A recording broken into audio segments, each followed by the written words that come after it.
This is Carnivore Dr. Boz, and this was in an interview with Sean Baker. And what is she saying in this? She's saying increased fasting blood glucose on carnivore is due to eating too late or eating too much volume and needs to keep carbs below 20 grams and may need medication from a doctor. Okay, so let's listen to her talk about this. Why is my blood glucose still coming in around 114 after OMAD and carnivore for a year? My glucose was in the 60s or 70s before carnivore, but was hyperinsulin anemia symptoms. Hyperinsulin symptoms is what I bet they meant to say.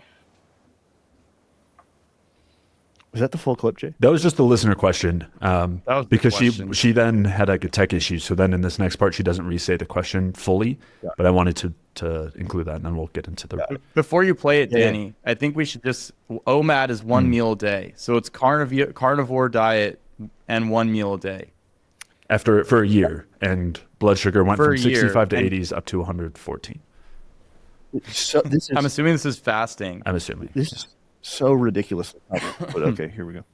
What I was saying is, in a carnivore state, this person writes in and says, yes, I've been eating for 1 meal a day, and then I was carnivore for the past year. Why are my blood sugars so high? Well, when you look at blood glucoses of 60 to 80 before they went carnivore, I would contend that the volume of food was probably less before they went carnivore. In somebody who is carnivore, what the biggest mistake that I've seen happen is it tastes amazing. It's great. And if they could keep the hours that they're eating very limited, and then number two, especially if they're insulin resistant, is move Can you the pause eating here? window close to. Yeah, Because I want to go through number 1 before we go through number 2. Yeah, go for it. So her first suggestion here is that their blood glucose was in a good range before, so they must have been essentially under eating, and then they increased their volume of food when they went to carnivore. I'm assuming she means like calorie density. I don't think she actually means volume, especially because the volume of food on carnivore is normally very like there's not a lot of volume. You're not eating salads and things with water in them. Or fiber. It's just dense meat. So I don't think she actually meant volume. But so she's suggesting that people are susceptible to overeating on carnivore because it's dense, which is I've never heard that claim before. I mean, the whole something you hear all the time is that when you're eating carbohydrates, they're addictive, sugar is addictive, processed food is addictive, like all these things make you overeat. And this is the easiest way to go on a low calorie diet is with a carnivore diet, which I don't disagree with. I think we all agree. If you want to go on a super low calorie diet, jack your protein up, and you could add in some fiber and things like that. But I think it's really, really uncommon to find someone overeating on carnivore. But so that's what she's suggesting, is this person is just eating too many calories. And the solution there is to reduce the eating window. So essentially, you're going to be hungry because you have to eat less than you want to eat on carnivore. So you need to reduce the eating window, which is not even mentioning the fact that this person is already on OMAD. They're already eating 1 meal a day. So she wants a shorter meal, I guess. The meal is too long. God. You have 15 minutes to eat this steak. The short meal diet. I got it. A $1 million idea. Just eat less. Yeah. Just endlessly eat less until you're not eating anything, and then eat less than that. Well, I mean, doesn't this completely negate the fact of eating low? Why is the person eating low carb if what she's saying is true? It's why don't you just? Right. I mean, it's just completely, basically negates the fact of eating low carb to begin with, I guess.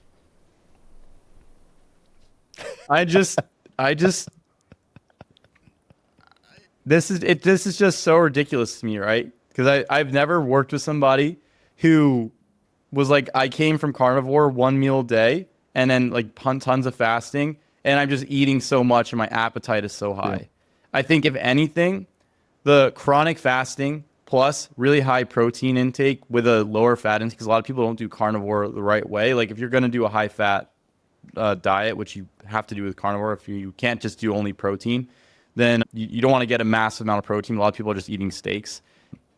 Essentially, most people's appetite is bombed because the protein will increase satiety. The fasting long term will wipe out the appetite. The lack of carbohydrates starts to wipe out the appetite. And then they only can eat one meal a day. So like, for example, for me, for my size, I'm 190 pounds. In order to maintain my weight, the amount I've been eating is about 3,300 calories.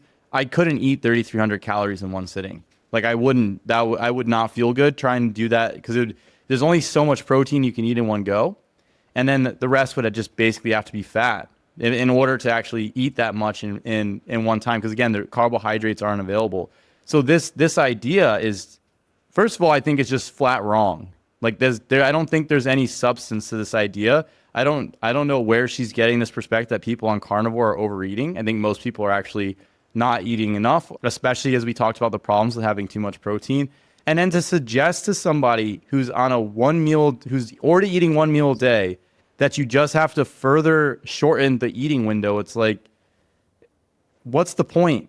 Like, what is the point so your eating window's an hour and now it's 30 minutes. So you're just going to have to eat less. Like, is the solution just starvation to lower your fasting blood glucose levels? I mean, I don't even think that like starvation will worsen this. They're already in a starvation-esque state. So like driving glucagon secretion more by not eating enough and then basically upregulating glucocorticoids like cortisol and adrenaline, like it's just going to further elevate the fasting glucose level. There's just this non-strategy. This is a useless perspective to help this person. And I don't mean that in a judgment of her, but this is actually like the solution here is actually useless and actually borderline dangerous for this person to continue to eat even less, just to lower fasting blood glucose level. And it's also weird to sit here and this person say my fasting blood glucose level has almost doubled on carnivore, and the problem is that I need to eat less on carnivore. Like it's like, why don't you sit there and look at the obvious and be like, well, maybe carnivore is making things worse. I think that's the most obvious solution, not this workaround that you need to eat less. Yeah. Well, and again, if we were to, let's say, take the benefit of give her the benefit of the doubt where this recommendation is for other people, it's not for this person who's already on OMAD, even still, this is built on the assumption that overeating is bad, but carnivore makes you overeat to the point that you have to restrict your eating window significantly. You have to have only one meal a day, or like, a very short eating window to prevent overeating. When before, on whatever diet you were that wasn't carnivore, you were comfortably under eating. Like that's the assumption, which is so odd, right? I mean, for one, of course, we've never heard that. I've never heard that before from someone advocating for carnivore, and it feels like it's just trying to fit into the situation. But as you were saying, it also isn't true. Like we agree that carnivore is a good way to undereat. And we just, as we've talked about, think that that's really, really harmful. And going on a very high protein, low calorie diet is a great way to decrease testosterone, raise fasting blood sugar by increasing stress hormones, increasing fasting cortisol especially, but also having chronically high glucagon. Like there's huge costs here, but the cause is not overeating by any means. Yeah. So, go ahead, Dan. Well, let's talk about this really quick. Is the cause here on carnivore is the elevation in gluconeogenesis. So and the lack of carbs themselves. I mean, I know they go hand in hand, but just saying, like, if you had the carbohydrates, that keeps cortisol down, it keeps glucagon down, it keeps adrenaline down, and has a balanced amount of insulin to help keep those things down as well. So that causes the gluconeogenesis that you're going to describe. The lack of carbs does. And then not eating would even drive that further, because then you're going to further drive the body's need to produce the carbohydrate through gluconeogenesis, through the production of glucagon, through the upregulation of glucocorticoids, which will further increase the blood sugar level. This person's fasting blood sugar is increased. It's not their postprandial blood sugar. It's not the blood sugar that they're having after a meal. This is when they're waking up in the morning and they haven't eaten anything and the blood sugar is higher. And when we get into the second point, her suggestion is eat to lower the stress hormone. And it's like not having carbs and then eating more protein is not going to help this problem. And even eating less is not going to help this problem. You need to have carbohydrate on board to raise insulin, to lower gluconeogenesis, lower glucagon, lower cortisol, etc. So the solution here is actually worse. It will worsen the situation in the long run because it's driving the same process that is causing this. And I think this is a big problem when you look at these diets and the gurus who are trying to explain them. It's like they don't even understand the mechanisms of why people are having these elevations in fasting blood glucose and change in their thyroid function. Like they have no concept of what's going on hormonally or what's going on in terms of the nutrient partitioning. It's just like they did carnivore, it worked for them, and then there's all these rationalizations now as to like why it's working, instead of looking and saying, okay, we're really driving gluconeogenesis. What are all the same things that drive gluconeogenesis, drive glucocorticoids, drive stress? And it's like, okay, starvation, lack of carbohydrate, high fat, high protein diets, and the solution here is do more of those things. So that's what it just gets ridiculous to me. Like it's a clear, direct lack of understanding of what's going on across these systems, like especially with the recommendation. It's blatant. And the ones who at least mildly understand that physiology, they then twist it and make the argument that, yes, that's going to happen. Your fasting glucose is going to increase, your cortisol is going to increase, your thyroid's going to decrease, T3 is going to decrease, testosterone is going to decrease, but that's a good thing, right? That is the argument that has to be made if you actually recognize what carnivore is doing. And there are people who do that, right? I mean, that's the ones who at least have some understanding that that is part of the physiological process that's going to happen on a carnivore diet, as opposed to the ones who kind of try to act as though it is still a bad thing and it's because you're overeating or your eating window is too wide. Yeah, her advice is essentially like telling the person how many times to go to the bathroom per day. It's just like completely not trying to figure out what is actually happening with them, you know? And so that top-down nutrition physiological type of advice is so worthless, and it immobilizes the person. They can't make any decision themselves because the advice doesn't make sense to begin with. So it's just must be so vexing to the person. Yeah, and if they were eating the right amount before to have good blood sugar, from her perspective, they should just go back on their previous diet, you know? A McDonald's diet, yeah. Okay. Yeah. Let's hear her second point here. Do you want to go back like 5 seconds? Yeah. Keep the hours that they're eating very limited. And then number two, especially if they're insulin resistant, is move the eating window close to sunrise. So we don't want you eating from 4 to 7 o'clock at night. We want you eating closer to when your body produces that cortisol rise in the morning. This is definitely a place that, the price that people pay for having a carnivore only diet isn't just that it tastes really good, but it wouldn't be the first time where I said, yeah. I just want to remind you of the question here, just so you can see the question. They said, yeah, look, I have Could you pause for blood sugars now. Yeah, because she gets into one other, but that was like her second point, right? That we need to move the eating window closer into the morning, and if it's too late, it's an issue. And I forgot that she keeps talking about how a carnivore tastes really good, and no one disagrees that like meat tastes good, and if you're coming from like a vegan diet, sure, it can taste good to have some meat, but I don't think anybody would preferentially, like health aside, choose to eat purely meat. Of course not. Every day by itself, only that Right. for years. You know, I think you can go, and we're all familiar with this. You can get your metabolism so low that you don't have a taste for food in general, and then you can just be like, yeah, I love meat, like it's the best thing ever, like because there's just like zero appetite. And which we talked about with Analyze and Optimize. You know, you had included that study that they posted about that. Mm. Well, you see this with clients too. They come from low carb, keto, carnivore, whatever the deal is, and they're like, "Oh, I'm not really hungry. I have people tell me like, I don't think I can eat as much as you are like discussing that I eat." And I'm like, just give it 2 weeks. Like, just incorporate some carbohydrate, bring some fruit and some sugars on board, maybe potatoes or rice if you do well with those, and then see what happens to your appetite. And it's like 2 weeks later, it's like, oh, you know, I want to have breakfast now. Like, I look forward to breakfast. I'm hungry now. I'm getting hungry throughout the day. And it's like, oh, I can't go 7 hours without eating now. That's something that many people mention. It's like, yes, you have increased your appetite. You've increased your metabolism. No, this isn't insulin resistance or your carb addiction or something like that. This is how the system works.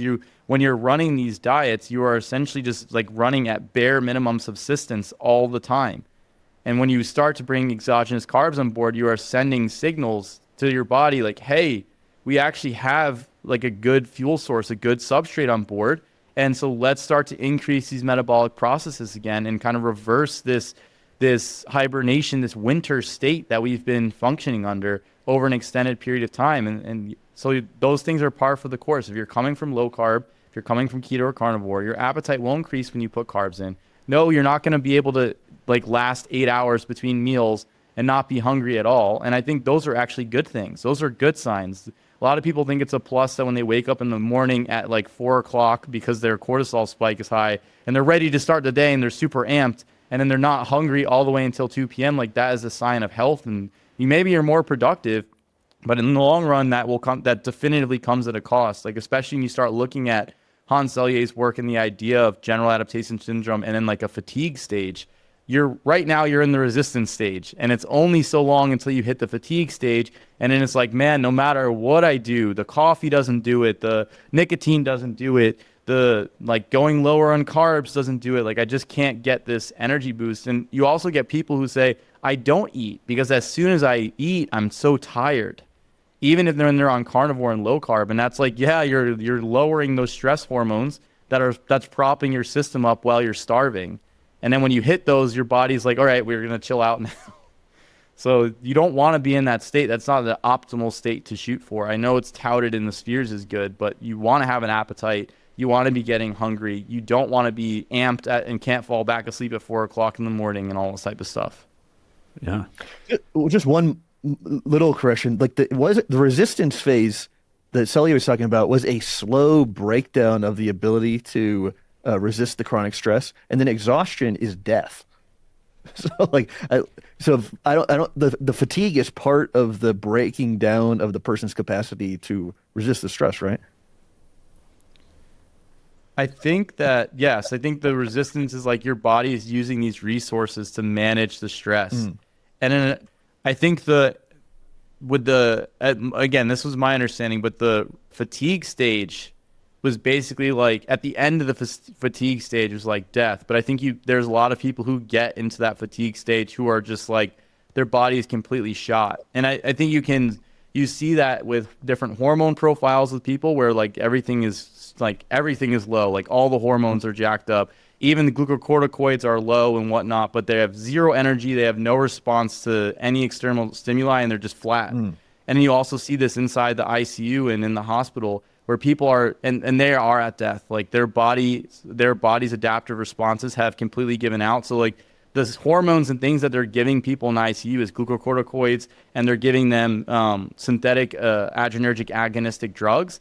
And it's like those things are keeping them alive because their own systems have failed so hard that they need to take like exogenous substances that are significantly stronger than what our body would be exposed to come out of it. And then you start to see, like, when you look at the studies of the effects on mitochondria of people inside the ICU or like in this fatigue stage, basically like their ability to burn carbohydrate is destroyed. They're just running on fatty acids. And then their ability to produce ATP and like the actual structure of the mitochondria is absolutely destroyed because they ran through those stress hormones, which drive fatty acid oxidation, and it completely cripples the system. And that's essentially what I think you can break down the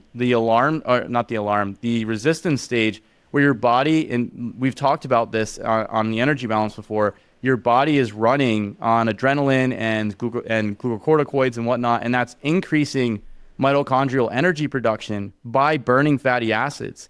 And when you burn fatty acids, you create a bunch of oxidative stress in the mitochondria that damages the mitochondria, and then eventually the mitochondria poop out, like they're done. And that's where I think you start to see the fatigue stage, where people's bodies can, like the hormonal system, the cells are not responding to the hormones anymore, and then the cell's energy production is just completely collapsed because you can't run those things for that long. I mean, certain different people can handle it a little bit better than others, But overall, like running that long term, like you are degrading your energetic systems directly. And it's shown out in the research. Like this isn't even controversial. They talk about this in hospital patients. They talk about this in people under chronic stress. Like this is known. Whether or not it's known in these alternative hormetic spheres that constantly want to push stress, this is known otherwise. In proportion to how much Udo's oil a person is taking in, they can manage the whole situation. Yes, the Udo's oil is the primary factor. Definitely. Got it. Coming back to her quick, so she talks about how you want to eat early in the morning to kind of prevent or dampen the cortisol spike. But if you're just eating a super high protein meal without any carbohydrates at that point, there's only two ways you're going to be doing that. One is through gluconeogenesis, which will help provide some glucose to help turn down the stress hormones. The other would be by the insulinogenic effect of protein, which would then help to turn on those stress hormones. And it's more than likely a combination of those two. But obviously, as we would suggest, the better way to do that is to provide carbohydrates to actually turn off the stress hormones, provide the actual fuel that's needed to do so, which is glucose, as opposed to trying to provide protein and having a really inefficient conversion to glucose to do so. And also eating enough calories throughout the day, eating enough carbohydrates to keep the stress hormones down. Because if you just try to eat some meat in the morning, those stress hormones are going to be high all day, not just cortisol, but also especially glucagon will be high all day. And anytime you then have an increased demand, you're going to really drive adrenaline and cortisol much higher. So yeah, this is just going to drive this pathology further. Yeah, the protein in the morning will further drive gluconeogenesis. So while the amino acids will also stimulate insulin, they will also stimulate gluconeogenesis. So you're at a high level of gluconeogenesis. And I guess we were talking about it as if, but gluconeogenesis is the production of glucose from the liver under the function of the hormone glucagon, and also adrenaline and cortisol play a role in that.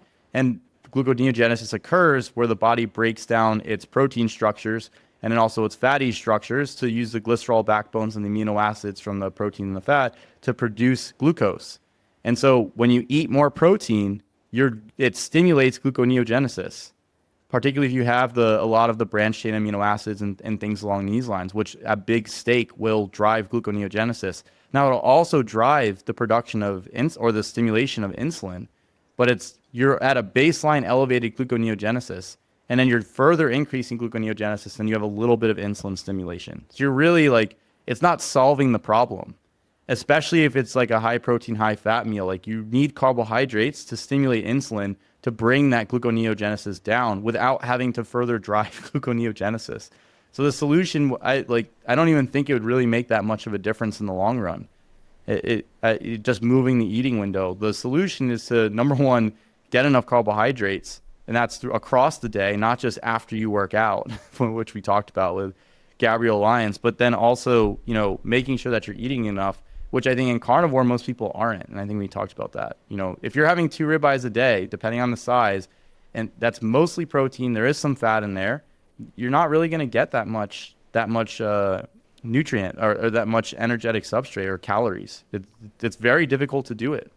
So yeah, unless you're really pounding a lot of red meat and then adding a lot of fat. Basically, if you're going to run carnivore the right way, you'd probably want to do it in a ketogenic type of way, because the super high protein intake is probably even worse, because you're just driving gluconeogenesis even further and increasing ammonia even further.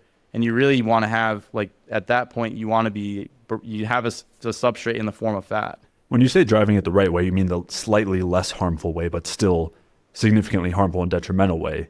But as you're saying, I think that this is why a lot of the carnivore people transition over to bringing carbs in a lot quicker than the keto people did, because you're driving that stress harder because you're not in a ketogenic state, as you're saying. And so you're having to rely on gluconeogenesis, which is, more stressful and more difficult than an actual ketogenic diet, which is also considerably harmful, but just maybe a tad less than carnivore. Yeah. Not that many remaining carnivores from 2018. That's a lot of them have defected from then.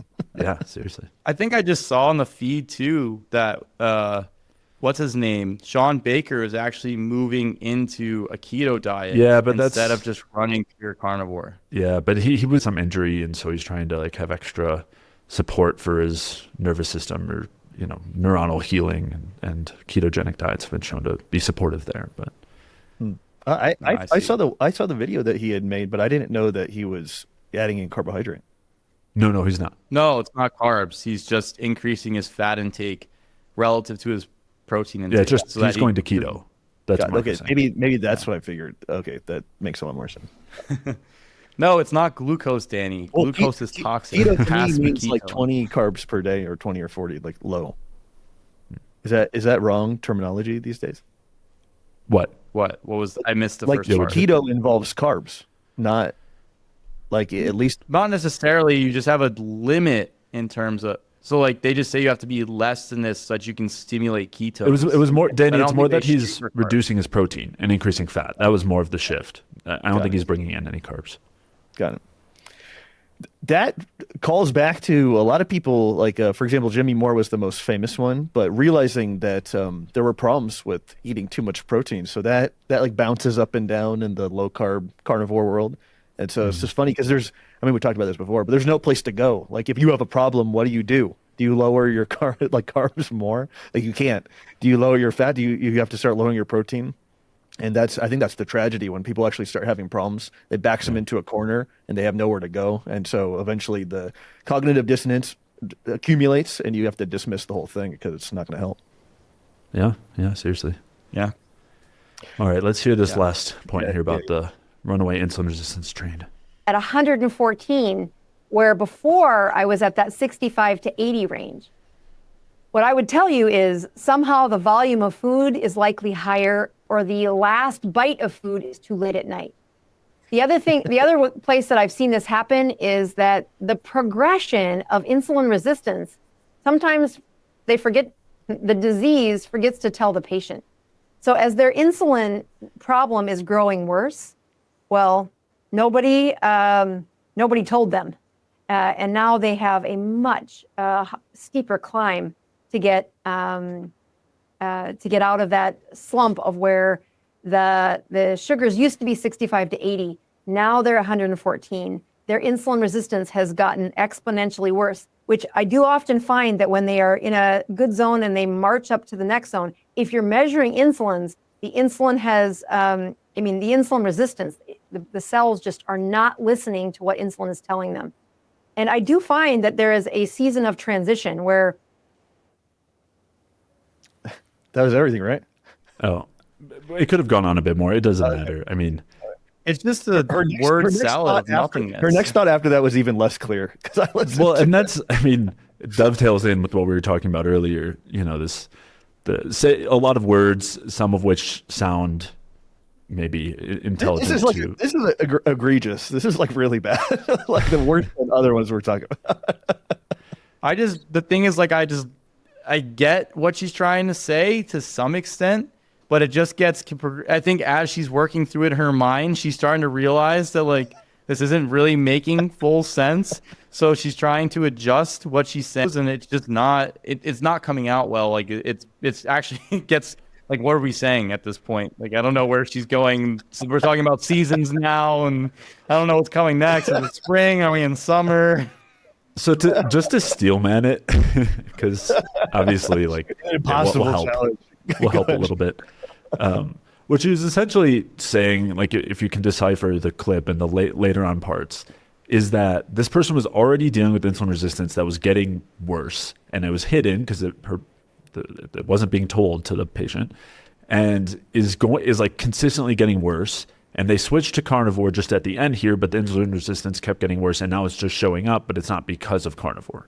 Now, that is still a really odd perspective when this person has been on carnivore for a year. So how long are you supposed to see some modicum of benefit to insulin resistance when you're not consuming carbs, which supposedly cause insulin resistance, and this person's eating one meal a day, which is supposed to, also reduce insulin resistance? So how long is he supposed to do this until he can start to at least see a blip of benefit, as opposed to seeing this runaway train of insulin resistance continuing to get so much worse that his blood sugar went up 40 points, more than 40 points fasting? And that is not considering the fact that insulin resistance is a really fluid state. You can shift out of it unless you're fully type 2 diabetic.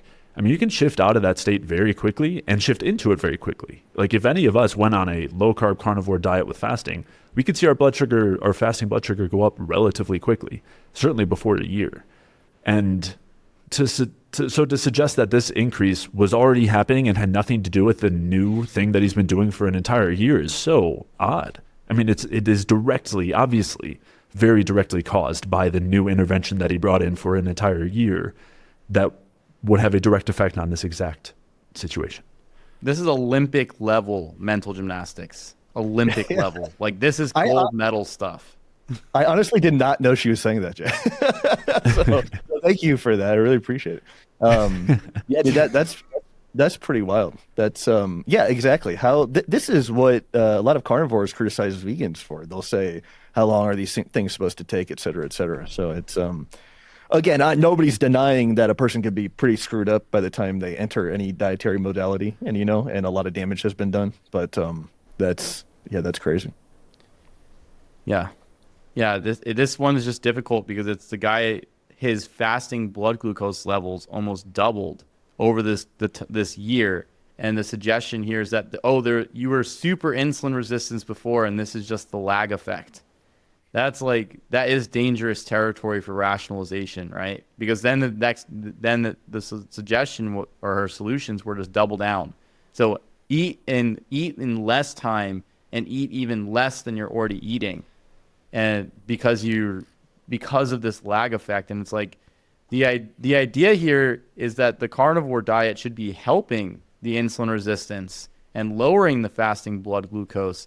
And since it's not, then this almost borders on, this is just a genetic problem that you have. It almost gets to that point. Like you just have this problem, and your diet and these other things aren't related to it at all, or are not doing anything. Again, it's like a super rationalization, because you would have to assume the carnivore diet will help you eventually, but this lag effect just takes too long, and so you haven't seen it yet. So then this person would have to presumably stay on this diet for another year or 2 years. And then if things don't get better, at what point is the threshold to say maybe this isn't working? Where's the line? Is it a year's time? Is it 2 years time? Does it take 3 years for carnivore to work? So well, for some people, Mike, I forgot about this, but a little bit later she says some people just need medication. That's what she says. For insulin resistance, some people just need medication. So you can continue to reduce the eating window and eat less volume on your carnivore diet, but some people still just need the metformin. I'm going to name this the Carnivore Insulin Resistance Echo, and I'm going to write a book about it, and I'm going to be a millionaire. So this is fantastic. This is really good. This is grade A Olympic level mental gymnastics and rationalization, and a clear lack of understanding of the mechanisms to be okay, maybe this person who's presumably his blood glucose handling is significantly worse because he hasn't had any carbohydrate, and fasting insulin or fasting blood glucose levels have increased significantly, right? So presumably insulin levels would be lower since there's no carbohydrate intake. And then the blood sugar levels are almost doubled, because they're saying 60 to 80, and now we're at 114. So if he was starting around 60, that's almost a 60-point increase. That I don't know, if you had any intervention in a trial that was looking at that, they would probably stop the trial instead of wax the idea that there's just this really long lag effect, and that the insulin resistance is just the metformin's not working because the insulin resistance is just so bad that it just takes it more than a year for the metformin to start working. That is, I haven't seen a pharmaceutical company try to make that argument yet in a paper. That's a really high level of rationalization. They need to read my new book. If you enjoyed that clip, you'll definitely want to download the free Energy Balance Food Guide. The Energy Balance Food Guide will help you determine exactly what to eat to optimally support your metabolism and help you lose weight, improve your digestion, get amazing sleep, boost your energy, and so much more. The food guide makes it extremely easy to get started with a bioenergetic approach to optimizing your health. So head over to jfeldmanwellness.com/guide to download your free Energy Balance Food Guide.